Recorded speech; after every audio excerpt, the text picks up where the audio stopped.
Bonjour François Mazet. Vital Kamerhe est-il un bouc émissaire selon vous?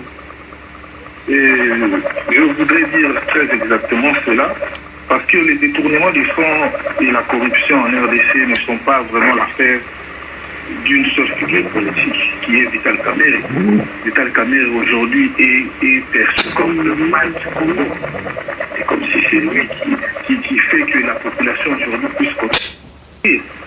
L'affaire des 100 jours et la condamnation de Vital Kamerhe, bien que salutaire pour une frange de la population congolaise, ne satisfait en rien la soif d'une justice réparatrice des 18 ans entachés de meurtres, des crimes contre l'humanité, et en dépit de quoi tous ces gens qui ont commis ces exactions sont...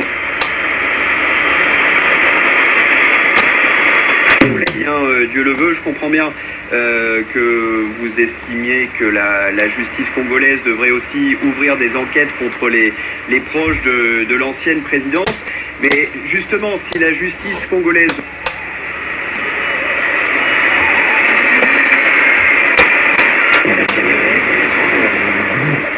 Mais pourquoi commencer avec Vital Kamerhe? Parce que à l'époque, on sait bien que